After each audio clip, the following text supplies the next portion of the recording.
श्रृंखला से मंत्र का जाप शुरू किया।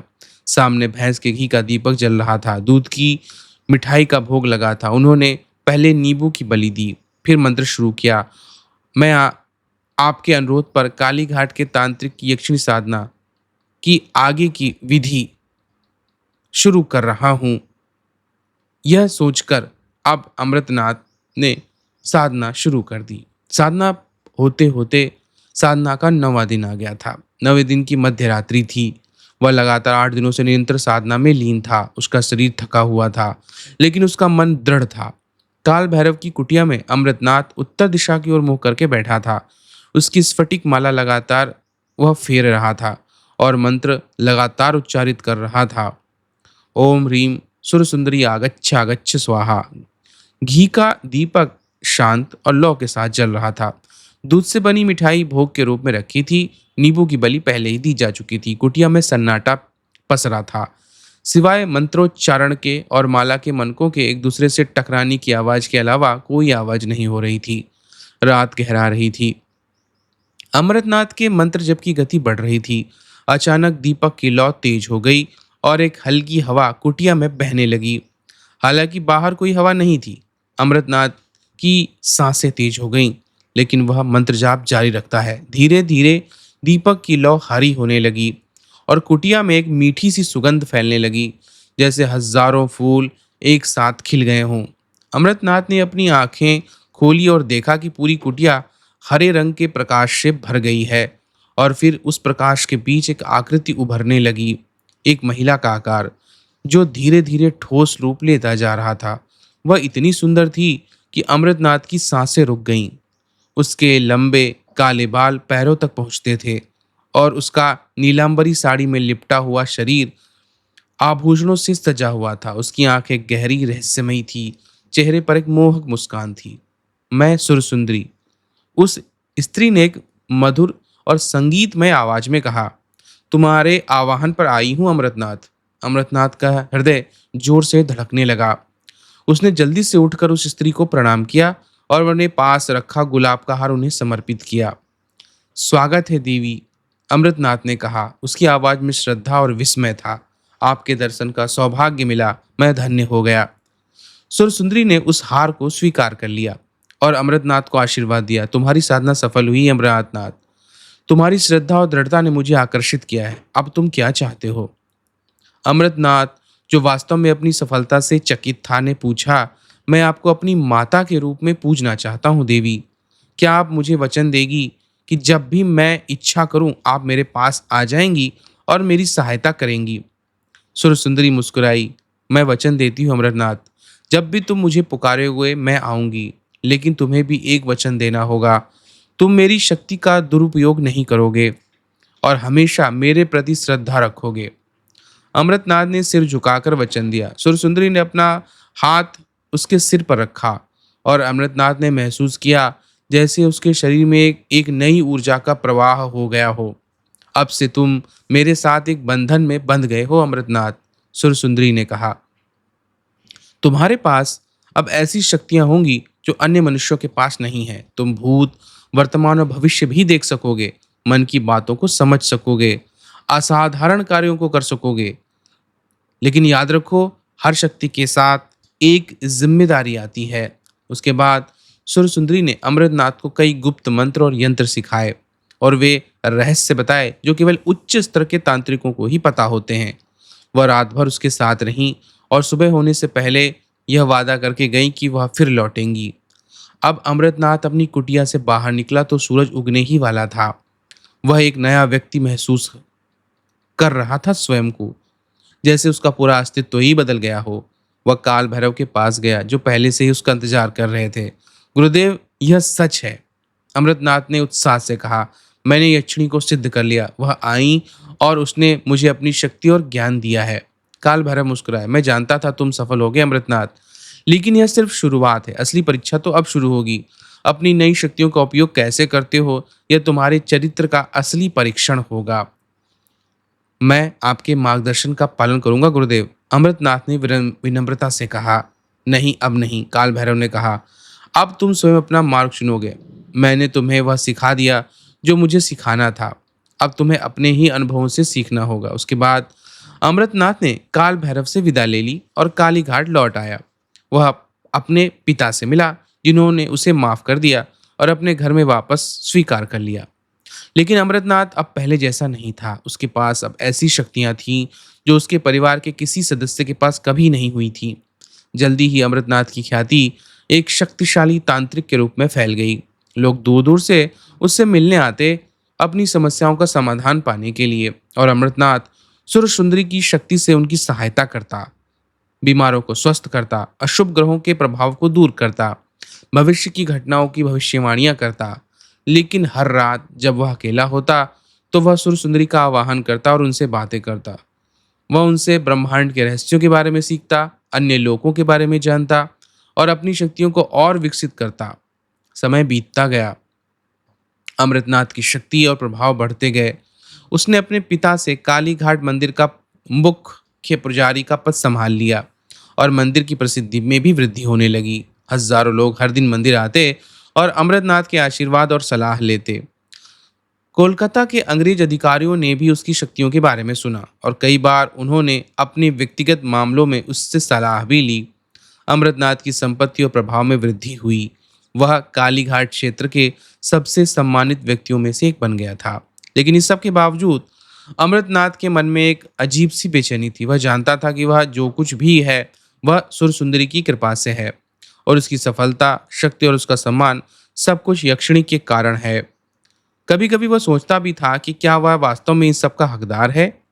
एक दिन एक अजीब घटना घटी जिसने अमृतनाथ के जीवन को फिर से बदल दिया। वह दिन था विजयदशमी का, जब कालीघाट मंदिर में एक बड़ा उत्सव मनाया जा रहा था।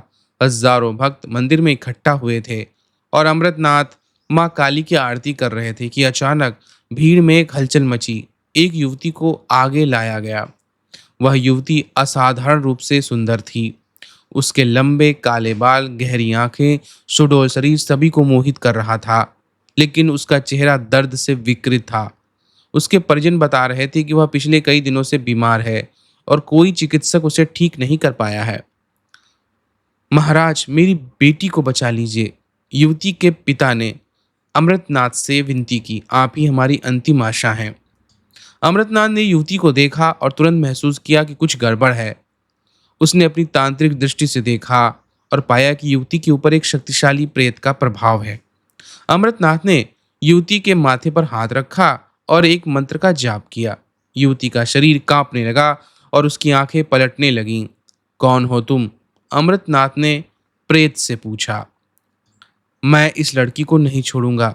एक गहरी और अप्राकृतिक आवाज युवती के मुंह से निकली। यह मेरी है। अमृतनाथ ने और जोर से मंत्र जाप शुरू किया और सुर सुंदरी का आवाहन किया। तुरंत वह महसूस कर सकता था कि यक्षिणी की शक्ति उसके अंदर प्रवाहित हो रही है। उसने अपना हाथ उठाया और युवती के माथे पर रखा और एक प्रचंड प्रकाश निकला। प्रेत चीखा और युवती के शरीर से एक धुआं सा निकला जो हवा में विलीन हो गया। युवती अब मुक्त हो चुकी थी। अमृतनाथ के चरणों में गिर पड़ी। वहां की भीड़ तालियां बजाने लगी और अमृतनाथ की प्रशंसा करने लगी। युवती के परिजन उसके पैर छूने लगे और उसे अपने उद्धारक मानने लगे। लेकिन अचानक अमृतनाथ के मन में एक अजीब सा विचार आने लगा। युवती, जिसका नाम माधवी था, असाधारण रूप से सुंदर थी। वह उसकी सुंदरता से मोहित हो गया था और उसके मन में विचार आया कि क्या वह अपनी शक्ति का उपयोग उसे प्राप्त करने के लिए कर सकता है। उस रात जब वह अकेला था, उसने सुर सुंदरी का आवाहन किया। क्या बात है अमृतनाथ? यक्षिणी ने पूछा। जैसे ही वह प्रकट हुई, तुम्हारे मन में कोई परेशानी है क्या? माधवी, अमृतनाथ ने कहा। वह लड़की जिसे मैंने आज बचाया, मैं उसके प्रति आकर्षित हूँ। क्या आप मुझे ऐसी शक्ति दे सकती हैं कि जिससे वह मेरी ओर और आकर्षित हो जाए? सुर सुंदरी के चेहरे पर एक अजीब भाव आया। क्या तुम वास्तव में अपनी शक्ति का इस प्रकार दुरुपयोग करना चाहते हो अमृतनाथ? क्या यह उस वचन का उल्लंघन नहीं है जो तुमने मुझे दिया था? अमृतनाथ शर्मिंदा हुआ, लेकिन उसकी इच्छा प्रबल थी। मैं उससे प्यार करता हूँ, उसने कहा। क्या प्यार पाना भी अपराध है? प्यार पाना अपराध नहीं है, सुर सुंदरी ने कहा, लेकिन इसे जबरन प्राप्त करना अपराध है। अगर वह तुम्हारे साथ आना चाहती है तो वह स्वेच्छा से आ जाएगी। अपनी शक्ति का इस प्रकार उपयोग मत करना अमृतनाथ। लेकिन अमरनाथ अपनी इच्छा से अंधा हो गया था। अगर आप मुझे मदद नहीं करेंगी तो मैं खुद ही कुछ करूंगा, उसने कहा। सुरसुंदरी की आंखों में दुख की पीड़ा भर आई। तुम अभी भी अपरिपक्व हो अमृतनाथ। यह एक परीक्षा थी और तुम विफल हो गए। शायद तुम अभी तक मेरी शक्ति के योग्य नहीं हुए हो। और इतना कहकर वह अदृश्य हो गईं। अमृतनाथ अपने विचारों के साथ अकेला था। अगले दिन अमृतनाथ ने एक यंत्र तैयार किया जो माधवी को उसकी ओर आकर्षित करेगा। उसने यंत्र को अपने घर के बाहर रखा, जिस रास्ते से माधवी अपने परिवार के साथ मंदिर आती थी। दिन बीतते गए। माधवी हर दिन उस घर के सामने से गुजरती और हर दिन उसका आकर्षण अमृतनाथ के प्रति बढ़ता गया। जल्दी ही वह अकेले अमृतनाथ से मिलने आई और फिर दोनों में घंटों बातें हुआ करती। अमृतनाथ खुश था, लेकिन एक अजीब सा अपराध बोध उसे खाए जा रहा था। वह जानता था कि माधवी का प्यार वास्तविक नहीं है, यह सिर्फ उसके यंत्र का प्रभाव है। और हर रात जब वह सुरसुंदरी को आवाहन करता है, यक्षिणी प्रकट नहीं होती हैं। एक दिन जब माधवी उसके पास आई तो अमृतनाथ ने फैसला किया कि वह उसे सच बता देगा। उसने माधवी को बताया कि उसने कैसे वो यंत्र का उपयोग किया है उसे आकर्षित करने के लिए, और कैसे उसका प्यार वास्तविक नहीं है बल्कि उसकी तांत्रिक शक्ति का ही परिणाम है। माधवी के चेहरे पर पहले आश्चर्य, फिर क्रोध और अंत में निराशा का भाव आया। मैं सोचती थी कि तुम विशेष हो अमृतनाथ, वह सुबकते हुए बोली, लेकिन तुम भी अन्य पुरुषों के जैसे ही जो महिलाओं को वस्तु समझते हो। मुझे माफ कर दो, लेकिन मैं आपके साथ नहीं रह सकती। और इतना कहकर वह चली गई, अमृतनाथ को अकेला छोड़कर। टूटे हुए दिल और अपराध बोध के साथ उस रात जब अमृतनाथ ने फिर से सुरसुंदरी का आवाहन किया तो वह आई, लेकिन उसका रूप अब पहले जैसा सौम्य नहीं था। वह एक भयानक रूप में प्रकट हुई थी, क्रोध से जलती हुई आंखों के साथ। तुमने मुझे निराश किया है अमृतनाथ, उसने कहा। तुमने अपनी शक्ति का दुरुपयोग किया और मेरे वचन को भी तोड़ा है। मुझे माफ कर दीजिए देवी, अमृतनाथ ने विनती की। मैं अपनी गलती स्वीकार करता हूँ। मैं वादा करता हूँ कि ऐसा कभी भी दोबारा नहीं होगा। वादे आसानी से किए जाते हैं अमरनाथ, सुरसुंदरी ने कहा, लेकिन उन्हें निभाना मुश्किल होता है। तुम्हें सिखाना होगा कि शक्ति के साथ जिम्मेदारी भी आती है। मैं कुछ भी करने को तैयार हूं देवी, अमृतनाथ ने कहा। तब मैं तुम्हारी सभी शक्तियां वापस लेती हूँ, सुरसुंदरी ने घोषणा की। अब से तुम एक साधारण मनुष्य के रूप में रहोगे। जब तक कि तुम अपनी गलतियों से नहीं सीखते, मुझे यह विश्वास नहीं दिलाते कि तुम मेरी शक्ति के योग्य हो। अमृतनाथ को लगा जैसा उसके शरीर के अंदर से कुछ निकल गया हो। वह अचानक कमजोर और असहाय महसूस करने लगा, जैसे उसके शरीर से सारी ऊर्जा निकल गई हो। यह तुम्हारी परीक्षा का समय है अमृतनाथ, सुरसुंदरी ने कहा। अपने आप को साबित करो, तभी मैं वापस आऊंगी। और इतना कहकर वह गायब हो गई। अमृतनाथ अकेला और शक्तिहीन हो गया था। अपनी शक्तियों के बिना अमृतनाथ का जीवन कठिन लगने लगा। लोग जो पहले उसकी पूजा करते थे अब उसका मजाक उड़ाने लगे।